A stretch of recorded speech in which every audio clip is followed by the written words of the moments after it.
Cinema শুরু হয় জঙ্গলের ভিতরে একটা ঘর থেকে। আমরা দেখতে পাই একটি মেয়ে এদিক ওদিক ছোটাছুটি করছে, ওই ঘর থেকে বের হওয়ার জন্য রাস্তা খুঁজছে। তখনই তার সামনে চারজন ছেলে চলে আসে, আর এখানে জানতে পারি এরা মেয়েটিকে কিডন্যাপ করেছে। এই কিডন্যাপ করে গুলির নাম হলো শিবা, নায়ক, চান্দু ও গিরি। গিরি হলো গ্যাং লিডার। তারা প্রতিদিন কোনো না কোনো একটি মেয়েকে কিডন্যাপ করে নিয়ে আসে আর তাদেরকে রেপ করে আগুনে পুড়ে মেরে ফেলে। আজ এই মেয়েটির পালা। মেয়েটি বুঝতে পেরে মেয়েটি বলে, রেপ করার কি শাস্তি সেটা তোমরা ভালো করেই জানো। আমি কিন্তু পুলিশকে সবকিছু বলে দেবো আর তোমাদেরকে পুলিশ ইনকাউন্টার করে মেরে দেবে। কথাটা শুনে তারা সবাই হাসাহাসি করতে থাকে আর বলে, বেঁচে থাকলে তো পুলিশের কাছে কমপ্লেন করবি, তোকে ধর্ষণ করে পুড়িয়ে মেরে ফেলবো। No case no evidence. এটা শুনে মেয়েটি জীবন বাঁচাতে সেখান থেকে পালানোর চেষ্টা করে, কিন্তু পালানোর সময় চারজন ছেলে তার কাপড় ছিঁড়ে ফেলে। কোনো মতে মেয়েটি বিনা কাপড়ে একটি জায়গায় লুকিয়ে পড়ে, কিন্তু ছেলেগুলো তাদের দেখিয়ে ফেলে আর একের পর এক তারা মেয়েটিকে ধর্ষণ করে। একদিকে ধর্ষণ করছিল আর একদিকে মোবাইলে ভিডিও বানাচ্ছিল। একের পর এক যন্ত্রণা সহ্য করতে না পেরে মেয়েটি সেখানেই মারা যায়। এরপর তাদের গ্যাং লিডার গিরি বলে, অন্য মেয়েদের মতো একটু পেট্রোল জ্বালিয়ে পুড়ে মেরে ফেল। এরপর জাননী নামে একটি মেয়েকে দেখতে পাই। জাননী তার রাতের কাজ শেষ করে স্কুটি নিয়ে বাড়ি ফিরছিল। অন্যদিকে প্রতিদিনের মতো তারা কিডন্যাপ করার জন্য অপেক্ষা করছিল। তখনই তাদের নজরে পড়ে জাননীর ওপর, আর তারা জাননীকে ফলো করতে থাকে। জাননী তখন একটি নির্জন রাস্তায় যায়, তখনই জাননীকে অটোতে তুলে নেয়। জাননী অনেক চিৎকার করে, ফোন বার করে কল করার চেষ্টা করে, কিন্তু তারা ফোনটা কেড়ে ফেলে দেয়। এরপর জাননীকে সেই ঘরে নিয়ে আসে আর জাননী ভালো করে বুঝে নেয় যে তার সঙ্গে কি হতে চলেছে। এই কারণে জাননী ব্যাগ থেকে একটি পেপার স্প্রে বার করে তাদের ওপর অ্যাটাক করার চেষ্টা করে, কিন্তু সেটা তারা কেড়ে নেয় আর তারা হাসাহাসি শুরু করে দেয়। এরপর জাননী আরেকটা আইডিয়া বার করে আর বলে, আমি যদি নাও চাই তাও তোমরা আমাকে রেপ করবে, তার থেকে ভালো আমরা সবাই মিলে এনজয় করি।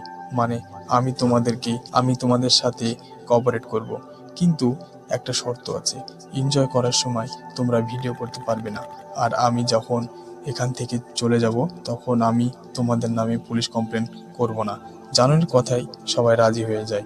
এরপর এনজয় করার জন্য জাননীর ওপর ঝাঁপিয়ে পড়তে যাচ্ছিল। তখনই জাননী বলে, আরে থামো থামো, তোমরা বাহুলির মতো চারজন লোক আর আমি একজন মেয়ে, আমি কিভাবে পারবো তোমাদের চারজনকে একসাথে সামলাতে? এনজয় তো আমরা করবোই, তার আগে আমার ড্রিঙ্কস চাই। এই বলে জাননী তার ব্যাগ থেকে টাকা বের করে হাতে ধরিয়ে দিয়ে বলে, যাও মদ নিয়ে আসো, তাতে আমরা সারা রাত এনজয় করব। এরপর গিরি এবং নায়ক মদ নিয়ে আসার জন্য বাইরে চলে যায়। সেখানে ছিল চান্দু আর শিবা। চান্দু গিয়েছিল বাথরুমে আর শিবা মোবাইলে পর্ন ভিডিও দেখছিল। একটু পরে সেখানে চান্দু চলে আসে আর চান্দুকে সেখানে রেখে শিবা বাথরুমে যায়। চান্দু এবং জাননী পুরোপুরি একা। এই সুযোগে চান্দু আরেকটি চাল চালে। জাননী চান্দুকে একা পেয়ে তার দিকে তাকিয়ে খারাপ খারাপ ইশারা করতে থাকে। এক পর্যায়ে জাননী চান্দুকে আই লাভ ইউ বলে এবং তার প্রশংসা করতে থাকে। বলে, চান্দু তুমি দেখতে অনেক সুন্দর, সেক্সি ছেলে, তোমার হেয়ার স্টাইল, তোমার বডি খুব সুন্দর, আমি তো তোমাকে প্রথম দেখাতেই ভালোবেসে ফেলেছি। চান্দু এইসব কথা শুনে নিজেকে হ্যান্ডসাম ভাবতে শুরু করে। জাননী চান্দুকে বলে, তুমি কি কখনো কাউকে ভালোবেসেছো? দেখো, ভালোবেসে ঘনিষ্ঠ হওয়া আর জোর করে ঘনিষ্ঠ হওয়ার মাঝে আকাশ পাতাল তফাৎ। চান্দু বলে, এইসব ভালোবাসা আমার দ্বারা হবে না, যদি গিরি ভাই জানতে পারে তাহলে রেগে যাবে। চান্দু তার প্রেমের জালে ফাঁসানোর চেষ্টা করে, কিন্তু তাতে কোনো লাভ হয় না।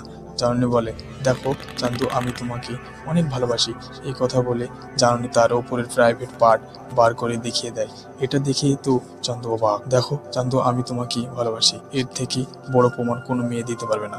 এটা শোনার পর চান্দু জাননীকে আই লাভ ইউ টু বলে। জাননী চান্দুকে জড়িয়ে ধরে এবং কিছুক্ষণ পরে শিবা সেখানে এসে চান্দু আর জাননীকে দেখতে না পেয়ে এদিক ওদিক খুঁজতে থাকে, কিন্তু কোথাও খুঁজে পায় না। তারপর দেখা যায় তারা ছাদে বসে প্রেম করছে। জাননী চান্দুকে বলে, চলো চান্দু, আমরা শহরে গিয়ে বিয়ে করি। কিন্তু চান্দু জাননীকে বলে, আরেকটু থামো, গিরি ভাই আসুক, আমরা গিরি ভাইকে বলে এখান থেকে চলে যাব। জাননী বুঝে যায় একে এত সহজে পটানো সম্ভব নয়। এই কারণে জাননী কিছু একটা দিয়ে তার হাত কেটে ফেলে আর বলে, দেখো আমার হাত থেকে রক্ত পড়ছে, যত তাড়াতাড়ি পারো আমাকে হসপিটালে নিয়ে চলো। কিন্তু এরপরে চান্দু বলে, আর একটু অপেক্ষা করো, গিরি ভাই এক্ষুনি চলে আসবে। আমরা গিরি ভাইকে বলে আমরা এখান থেকে চলে যাব। জাননীর কোনো প্ল্যানই কাজ করছিল না। এই কারণে জাননী চান্দুর সাথে আরো মিষ্টি মিষ্টি কথা বলতে শুরু করে। সেই চান্দুকে বলে, দেখো আমি কত সুন্দর একটা মেয়ে, তুমি কি চাও তোমার এত সুন্দর গার্লফ্রেন্ডকে অন্য কেউ উপভোগ করুক? তুমি কেমন বয়ফ্রেন্ড? আমার শরীরের ওপর শুধু তোমার অধিকার আছে। তারপর চান্দু আর জাননীকে খুঁজতে খুঁজতে শিবা চলে আসে। এরপর চান্দু শিবাকে বলে তারা একে অপরকে ভালোবাসে এবং তারা বিয়ে করতে চায়। এটা শুনে শিবা খুব রেগে যায় আর বলে, তুই কি পাগল হয়ে গেছিস? আমরা কিছুক্ষণ পরে এই মেয়েটাকে রেপ করে মেরে ফেলবো। কথায় কথায় তাদের দুজনের মধ্যে মারামারি শুরু হয়ে যায়। মারামারি এক পর্যায়ে চান্দু শিবাকে ছাদ থেকে ফেলে দেয়। শিবা সেখানেই মারা যায়। এরপর চান্দু আর জাননী তাড়াতাড়ি সেখান থেকে পালানো শুরু করে দেয়, কিন্তু তখনই নায়ক আর গিরি চলে আসে। এদের দেখে চান্দু জাননীর হাত ধরে বলে, দেখো মেয়েটি এখান থেকে পালানোর চেষ্টা করছিল, আমি তাকে ধরে ফেলেছি।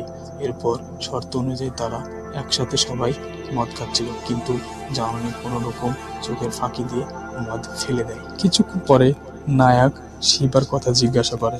উত্তরে চান্দু এক কথা বলে আর জাননী আর এক কথা বলে। কোনো রকমের কথাটি কাটিয়ে নেয় তারা। নায়ক শিবাকে কল করতে যাবে, সেই সময় চান্দু বলে, দাঁড়া আমি কল দিচ্ছি। এরপরে চান্দু শিবাকে মিথ্যা কলে অভিনয় করে। কিছুক্ষণ পরে নায়ক শিবাকে কল করে। শিবার ফোনে রিং হচ্ছে, কিন্তু ফোন রিসিভ করছে না। একটু পরে শিবার ফোনে রিংটং বাইরে শুনতে পায়। দৌড়ে গিয়ে দেখে শিবার লাশ পড়ে আছে। এই সুযোগে চান্দু আর জাননী পালাতে যাবে, সেই সময় নায়ক আর গিরি চলে আসে। গিরি শিবার কথা জিজ্ঞাসা করলে চান্দু বলে, আমরা দুজন দুজনকে ভালোবাসি। শিবা আমাদের মাঝে কাটা হয়ে দাঁড়াচ্ছিল, তাই আমি শিবাকে মেরে ফেলেছি। এটা শুনে গিরি বলে, ঠিক আছে, যদি এইরকম হয় এই মেয়েটাকে তোর সামনে রেপ করবো, রেপ করে মেরে ফেলবো। এই কথা বলে তারা সামনের দিকে এগোতে যাবে, কিন্তু চান্দু বাধা দেয় আর তাদের চোখ ফাঁকি দিয়ে তারা পালানোর চেষ্টা করে। দৌড়াতে দৌড়াতে তারা একটি ঘরে লুকিয়ে পড়ে। নায়ক আর গিরি দুজন আলাদা আলাদা খুঁজতে থাকে। খুঁজতে খুঁজতে নায়ক সেই ঘরে পৌঁছে যায় আর জাননীর জুতো দেখে ফেলে। নায়ক জাননীকে ধরতে যায়, তখনই চান্দু বাধা দেয় আর মারপিট শুরু হয়ে যায়। মারামারি এক পর্যায়ে চান্দু নায়ককেও মেরে ফেলে। এটা দেখে জাননী অনেক খুশি হয়, কারণ জাননী এটাই চেয়েছিল। চারজনের মধ্যে দুজন শেষ, আর বাকি আছে চান্দু আর গিরি। আর তখনই সেখানে গিরি চলে আসে আর চান্দুকে একটি গ্লাসে মদ দিয়ে বলে, দেখ চান্দু, ভালোবাসা হচ্ছে এমন একটা হাতিয়ার যা তোমাকে কোন দিক থেকে নিয়ে যাচ্ছে তুমি বুঝতে পারবে না। এই মেয়েটি হাতিয়ার আমাদের দিকে চালাচ্ছে, তুমি সেটা বুঝতে পারোনি। এদিকে জাননী ও তার ভালোবাসার প্রমাণ দিতে থাকে। এরপরে গিরি চান্দুকে বলে, তুমি যদি এই মেয়েটাকে ভালোবাসো তাহলে এখনই তাকে উপভোগ করো। চান্দু গিরিকে বলে, না ভাই, যা হয়েছে তার জন্য আমি ক্ষমা চাইছি। এখন চলো আমরা দুজনে মেয়েটিকে রেপ করি। এই কথা শুনে মাত্রই জাননী সেখান থেকে পালানোর চেষ্টা করে। গিরি এবং চান্দু আলাদা আলাদা খুঁজতে থাকে। চান্দু জাননীকে খুঁজতে খুঁজতে একটি ঘরে চলে যায়। তখনই জাননী পেছন থেকে চান্দুকে জড়িয়ে ধরে এবং সাথে সাথে চান্দুর হাত দুটো জাননীর ওপরের প্রাইভেট পার্টে লাগিয়ে দেয়। আর জাননী চান্দুকে বলে, দেখো চান্দু, তুমি যদি আমার শরীরকে চাও তাহলে আমি এখনই তোমার সঙ্গে শুতে চাই, কেননা আমি শুধু তোমাকে ভালোবাসি। আমাকে টাচ করার অধিকার শুধু তোমার আছে, অন্য কারণ না। এটা শুনে চান্দু আবারও জাননীর জালে ফেসে যায় আর সেখানে গিরি চলে আসে আর জাননীর অভিনয় দেখে হাতে তালি দেয়। গিরি জাননীকে বলে, আমি এখন তোমাকে রেকর্ড। জাননী চান্দুকে বলে, চান্দু, তুমি যদি আমাকে সত্যিকারে ভালোবাসো তাহলে তুমি এখন গিরিকে মেরে ফেলো, মেরে আমাকে হাসিল করো। অন্যদিকে গিরিকে বলে, পারলে তুই আমার বয়ফ্রেন্ডের সাথে মোকাবিলা কর, যদি পারিস তাহলে আমি তোকে নিজেই ইচ্ছায় তোর সাথে শোবো। এরপরে লেগে যায় দুজনের মধ্যে মারপিট। গিরি চান্দুকে অনেক মারতে মারতে আধমারা করে ফেলে আর চান্দু নিচে পড়ে যায়। এরপরে গিরি যখন জাননীকে রেপ করতে যাবে তখনই চান্দু গিরির পা ধরে টেনে নিচে ফেলে দেয় আর মাথা একটি বোতলের উপর পড়ে। গিরি সঙ্গে সঙ্গে মারা যায়। এখন বাকি আছে শুধু চান্দু এমনিতে আধমরা হয়ে আছে। এরপর জাননী চান্দুকে বলে, কিরে জানোয়ার, কি ভেবেছিলি তোকে আমি সত্যি সত্যি ভালোবাসি, তাই না? আরে গাধা, আমি তো তোকে মোহরা বানিয়েছি। ওদের মতো সব জানোয়ারের হাত থেকে বাঁচার জন্য আমরা মা মেয়েরা যেখানে যাই না কেন, তোদের মতো কিছু জানোয়ারের কারণে শান্তি মতো চলাফেরা করতে পারি না। তোদের শকুনের নজর সব সময় পড়ে থাকে আমাদের প্রাইভেট পার্টির উপর। আমি আমার ইজ্জত রক্ষার জন্য আমি তোর সাথে ভালোবাসার অভিনয় করেছি এবং আমি আমার প্রাইভেট পার্ট দেখিয়েছি। এর মানে এই না যে আমি আমার ইজ্জত হারিয়ে ফেলেছি। আর ইজ্জত রক্ষা করতে হলে কখনো কখনো ইজ্জত দেখাতে হয়। মেয়েদের ইজ্জত সম্পর্কে চান্দুকে অনেক কথাই বলে। এরপর জাননী সিদ্ধান্ত নেয় যে চান্দুকে এমন ভাবে শাস্তি দিবে,